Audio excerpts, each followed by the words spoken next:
Everyone loves to soak in a hot tub, except for when you get out and you realize that your skin is a little irritated, or maybe it's got red spots, or it's blotchy, or it's itchy. Why does that happen? And how could your hot tub be harming your skin? That's what we're getting into in today's video. So first, why would a hot tub irritate your skin? And the short answer is because of poor water chemistry. For starters, you need to be adding sanitizer to your hot tub probably at least once a week, depending upon how often you use it.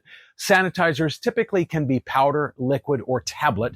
I use bromine tablets in that floater back there, and I just put about 5 or 6 tablets in a week and set it and forget it, basically. If you do prefer powder or liquid, then you're probably going to find you have to add that maybe twice a week for bromine. For chlorine, which breaks down faster in heat, you're probably going to have to add it more often than that. I would say maybe 3 or 4 times a week. But before you do anything, you always want to dip a test strip in and check and see what the levels are. That way you know what you need to adjust. But pH imbalances can often cause skin irritation, either pH that's too high or too low. So do make sure you're checking pH and alkalinity regularly also. I do tend to find that once you get those things set, they don't often vary a whole lot, maybe until your next water change or after a period of extra heavy use. So how do you protect your skin if your skin is sensitive and you want to make sure you don't get skin irritation in your hot tub? The first one is that you could apply moisturizer to your skin, some sort of lotion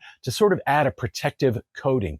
Do be aware though that that could alter the water chemistry, and you may find that you need to either clean your filters more regularly or add more sanitizer more frequently, because that lotion is going to be getting into the water. You can also try lowering the water temperature in your hot tub slightly as well to reduce skin irritation. I tend to leave mine at 98 degrees because I like to get in here with my now 5-year-old. She's almost 6. She loves the hot tub, but I don't want her soaking in water that's 104 degrees. Another thing is to limit your soak time. You shouldn't be in the hot tub submerged in the hot tub for more than, I would say, 15 or 20 minutes. Of course, the higher the temperature, the shorter that time is. So if you do like yours set to 104, I would say 15 minutes is about right. Then you can kind of get out and sit on the edge or get out for a little bit before you get back in again. You don't want to sit in there for an extended period of time, particularly if you have the water set really high. And then the last thing that you can do if you've got really sensitive skin is to actually rinse off in a shower when you get out of the hot tub. That gets rid of all the chemical residue that might be on there from the hot tub chemicals and just kind of gives your skin a nice, clean, fresh start. So what about things like hot tub dermatitis or hot tub folliculitis? I hope I'm saying that correctly. That is the most common kind of rash that you can get from soaking in a hot tub on your skin. The good news is that it does tend to go away on its own and doesn't typically require medical treatment. Of course, if you're concerned about it at all, absolutely do talk to your doctor or go to an urgent care. But in most cases, it will go away on its own within 5 to 10 days. And there are some over-the-counter treatments that you can use which will speed up that process and reduce the irritation on your skin. There's a cream called silver sulfadiazine. I hope I'm saying that correctly too. And you can just kind of apply that topically on your skin if you do get hot tub folliculitis. And you can do that about twice a day.